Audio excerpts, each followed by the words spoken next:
Okay, hey guys, it's Anthony here, Super Duty Service. I think this is Cody's truck. I have not physically met him yet. We're just gonna run a diag. I guess the AC is not working, and he wants just overall assessment of everything. Well, we're gonna wash it first. Let's get it cleaned up. But I'm gonna go ahead and do a cold start here. This is XL flatbed dually. Batteries look good in it. Brake flow is a little low, which generally on a non-leaking system, what that would, that would say we're probably about to need brakes. You know, it means the pads are pretty used. I don't know what's going on with the degas cap. It looks,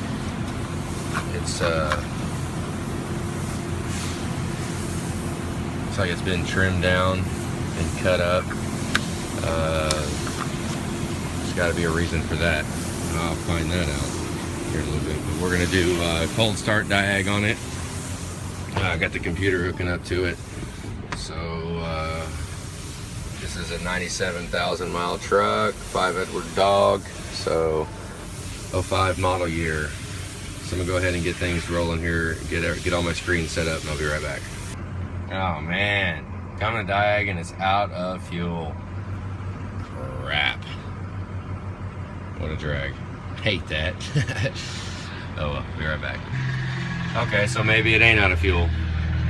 I got fuel sending unit codes, so we are probably looking at it having fuel, but left rear speed, generally that's going to be either the harness or the sensor itself. Yeah, we're going to go ahead and clear these codes out. I got left rear, and just cam haul, fuel gauge, battery voltage, and then fuel levels. So I'm going to go ahead and clear these codes out, and then we'll see what comes back. Alright, we still have the left rear, so I imagine the ABS light is probably on all the time, and we got the fuel sending unit. So that's pretty scary for me, because I've never seen this truck before and I have no idea how much fuel is in it. So let's hope that it's got fuel in it. I don't know. I mean, if I get it starting run, I might go down and go ahead and fill it up. But I need to take a fuel filter sample, because this is a let me make sure this is a cabin. Yeah, this is a cabin chassis with an aft axle tank. They could be looking at a delaminated tank. I'd like to make sure before we go filling the freaking tank all the way up, you know what I mean? All right, hang on, let me get some more stuff set up. Okay, I just kicked it on. Let's wait for it to get signal. There it goes. ICP volts is okay. Frickin' looks okay. I'm gonna go ahead and fire it up right now, and then go right to power balance. So let's watch the ICP volts, frickin' volts.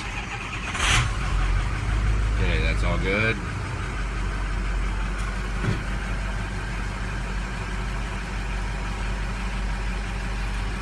Shut off the computer compensation here. Pretty healthy injectors. Heck yeah, number 4, number 8, showing little signs. I mean, I don't know that they're worth, you know, spending money on, because it seems pretty healthy. It does look like 4. If we were going to do any, I don't know what all updates this has had. You know, if we go in for standpipes, dummy plugs, STC, go ahead and re-update the whole truck, get it updated. 7's kind of a little low at times, but other than that, injectors, I mean, I don't think I'd spend money on the injectors. That looks pretty good. We got AC issues, so at least we got the cold start. We know that we don't have to yank injectors out. We got low fuel. I got to figure out what's wrong with the AC, so I'm going to have to see if we got any pressure in the AC, and go ahead and evacuate it, yank the orifice tube, and check the health of the whole system. We'll see how it looks. I mean, you know, maybe there's a leak. If there's just a leak, then maybe we can fix the leak and put it back in service. But if that orifice tube looks like crap, I'll make another video of it later. If the orifice tube looks bad, it's complete system replacement. Compressor, accumulator, orifice tube, and clean the heck out of everything else. Flush out the condenser, flush out the evaporator core.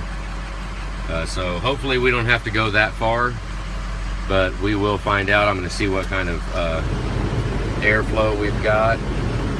Kind of checking the vents here right now. Looks like it's he's got a vacuum leak. Here, let me go under here and take a look. Yep, he's got a vacuum leak right here. So, but we got to fix that. Looks like the vacuum leak took the pump out. Well, no, actually it looks like the pump was cut. The harness is cut to the pump, so, oh crap, it's all cut. Both side switch is cut. We might have a good AC line. So I'll go in and I'll get all these connected back together, and who knows, that AC system might work. We'll find out. It might be a quick, easy fix and not have to take nothing off. Won't that be awesome? I mean, I could do the whole paper clip trick right here and see if it cycles on, but we know those wires need to be fixed anyway, so we might as well go ahead and fix the wires. Fix them right off the bat, first thing, and then we'll reassess the situation with it. But there's our, I'm gonna go ahead and end this video at this. We got ABS in the back, vacuum leak. Hopefully that wiring fix over there in the passenger fender weld to the low side switch and the vacuum pump will let this blow out of the vents, blow out of the feet. It is just two-wheel drive truck, so we don't have hubs, we don't have vacuum hubs, pulse vacuum hub, we don't have nothing like that to worry about. So all we've got really is longevity mods, get everything for to keep the truck up and running, and I'll get the AC working.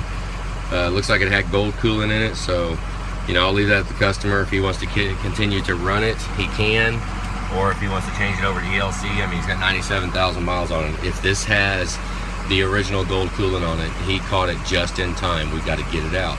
100,000 miles on gold coolant's all you want to do. That's all I want to do. I mean, I'd really like to see about 75,000 miles. That'll keep the oil cooler nice and happy. I'm gonna go ahead and when we get ready to pull it in, I just needed to move it now. When we get ready to pull it in, I will do a oil cooler health inspection. It's generally a good sign when coolant heats up faster than oil. It's about 8 degrees higher when you do initial startup. That's generally a good sign. You know that's plugged up when the oil heats up faster than the coolant. I've seen it before. I mean, it by no means is that the test, but that is a generic rule of thumb. You know, if those numbers were switched, if it was 105 on oil and 98 on coolant, it'd be done right then. I guarantee that it would be a bad oil cooler. But they're it's pretty much tracking up, so we'd have to do a better test on it to see. But yep, thought I would. I'll do more diag too before we do it. I just wanted to get oh. 46.5. Do you see that? Let's see how that's on low. Let's put it in gear. Watch that Ficken volts. 46.5.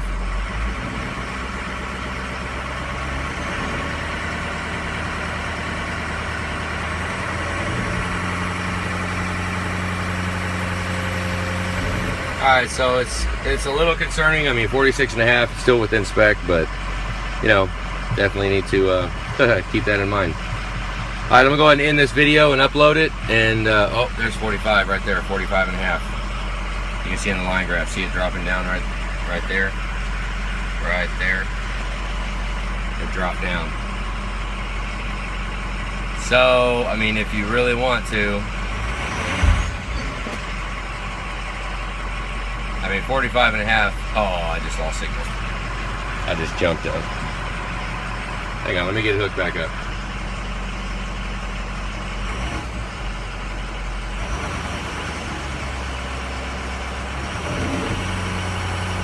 It's on its way, that's for sure.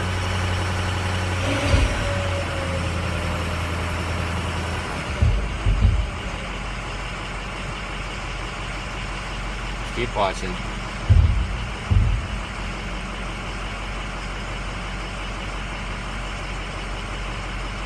There's 46, 45.5. So 45.5, it definitely is on its way. So at least I caught it on video just now. So I mean, it's still got some life in it, but ideally, you know, you see 45.5, let's get that sucker out of there. Because it's definitely not gonna get better. That's That's for sure. So, all right, guys. Well, have a good day. I'm gonna go ahead and upload this, and yep. See you on the next one.